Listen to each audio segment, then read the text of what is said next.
on 105.9 FM and streaming worldwide on the WMAL app. O'Connor and Company. It's 7:06. It's halftime here on O'Connor and Company. 2 hours behind us, 2 hours ahead of us. If you missed the first 2 hours, if you're just waking up, if you're just getting on the road, well, grab our podcast, download it. You missed quite a bit. I promise you want to hear the words of political wisdom emanating from the great Mercedes Schlaps. Wow. Thank you. I try hard. I decided to get the best political wisdom I can. I need to be nice to you because this is your big stressful month with CPAC coming up, and I know how frazzled you get. So you need some kind words. Considering frazzled, I feel very focused. We have a lot of exciting announcements coming up, and it's February 21st to the 24th, CPAC. So come join us. And I'm lucky enough to be emceeing the Reagan dinner on Friday, and we're going to have not only Bishop Strickland but also Vivek Ramaswamy. Going to be at let me tell you, dinner. It's going to be amazing speakers. We just announced J.D. Vance is coming as well, and we've got two major announcements coming up very, very soon. That really clever news clever move for you though, you and Matt, because you've been like, how do we clean up Larry's act? How do we get him to stop with the sort of PG-13 kind of jokes? And so you book a bishop to be there that night. Well, he's as controversial as you, Larry. It'll be. I guess that's fine. True. I guess we could. But I can't hear his confession. He can hear mine after the dinner. Oh, you're going to have so much fun with your monologue there. Oh, I could just hear it now. Joining us right now is State Senator of Virginia, John McGuire. He's also, by the way, running for election to represent Virginia's 5th Congressional District in D.C., but he's got some business to take care of in Richmond right now, and he's going to tell us about it. John McGuire, thanks for joining us, sir. Hey, good morning, Larry and Mercedes. Thanks for having me on your show. It's really tough having the minority in the Senate and the House, but we're giving it all we have. Well, listen, you're a retired Navy SEAL, so you know something about going up against the tough odds and getting the job done. So I appreciate you for your service, and also specifically about trying to champion SAGE's law. There's a vote today, and can you? Because for the life of me, everyone says, "Oh, Republicans and Democrats should be able to get together." This law merely says that parents should know if their child is in crisis. It says that teachers and administrators at a government-funded school should not keep secrets with a minor from their parents. That seems so basic and fundamental, Senator. But why can't we get together on this one? I tell you, it's upside down, inside out. So I presented this bill last year when I was in the House of Delegates, and I had 10 Democrats say something to the effect of parents don't have their kids' best interest. And if you think about communism or Marxism, they believe that the children belong to the state. Yeah. And so I made a comment last year and this year in the subcommittee. I think it was last week I made a comment that I don't care what government program or entity or politician you introduce, no one will ever love a child more than a parent. And, one of the things that Governor Youngkin won the governorship on, you remember the debate on parental rights. Mm-hmm. It is a fundamental right that parents should have a say in how their children are educated. And what happened in Appomattox County, not Loudoun County, but Appomattox County, which is a very red area, a young girl decided she was a boy. She told a teacher. The teacher did not tell the parents. They gave her blogs and websites to go to, and she said that you can use a boys' bathroom if you want to. Again, didn't tell the parents.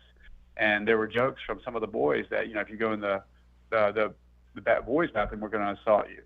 So, of course, she went into the boys' bathroom, got assaulted, ended up running away from home, got human trafficked through some of those websites, and ended up in Texas. And the FBI actually said at one point to the mother, "You're never going to see your child again." But Mama Bear got on the internet and fought and got her little girl home. And now she's wearing dresses and saying that, I was just lonely and looking to fit in. So, but our children should be number one. I mean, that's like basic 101. And I'm telling you, it's unbelievable. Yeah. Well, in the bill, it says that any counseling of a minor at school regarding gender dysphoria should involve parental participation to the extent requested by the parent. I mean, these seem like very common sense applications of what should be happening with parents being involved in their child's life here. Let me ask you, with the Democrats obviously being in charge of both the House and the Senate, I mean, are you finding this bill to have bipartisanship support, or do you think it's just going to struggle to get it passed? Zero. Zero. So what happened And is, what's their reasoning, though, Senator? well, again, it's parents don't have their kids' best interest. And this gender dysphoria, the gender is a word created by the Democrats. It's really sexist. There are two sexes, male and female, and they want us to go along with these words.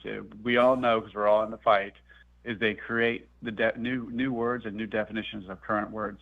There are two sexes, and if your child thinks they're a different sex, they're going to play along with it. And you've probably seen, not just in Virginia but across the country, they have things in classrooms where kids have litter boxes and identify as cats.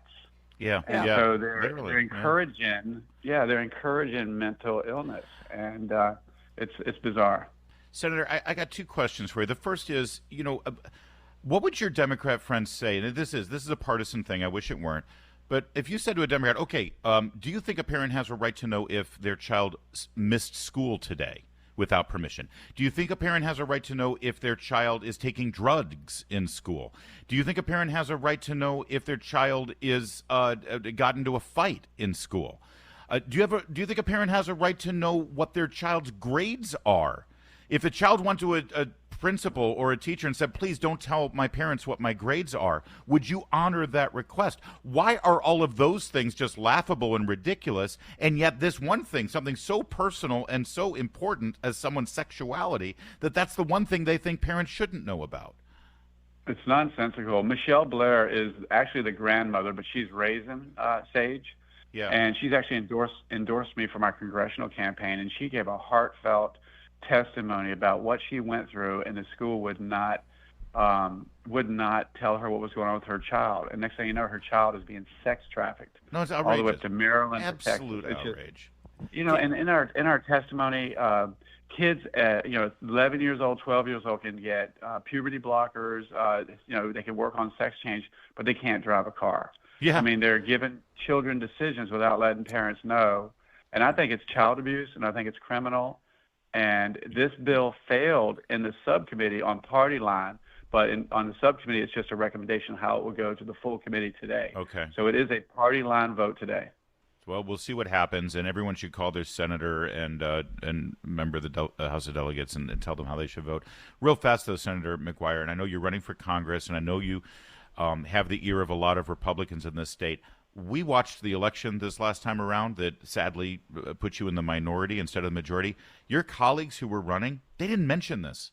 I don't understand why every single person running as a Republican didn't tell their voters in their district that Democrats want to keep sexual secrets away from you and keep those secrets with with your child. They want to divide you and your child. If you give them the majority, that's what they're going to do.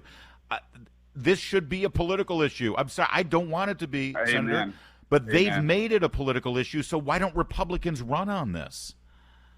That's a really good question. It's to break down the nuclear family. That's what makes our country strong. They're destroying our Judeo-Christian values. They want to take basically they go after Christians and our values, which our country was founded in the church, and those Christian principles are under attack. But I'm a Navy SEAL. I know how to fight, and I know how to build a team. I know how to lead. I know how to win. I'm going to give it all I've got. All right. What's the saying? The only tough day was...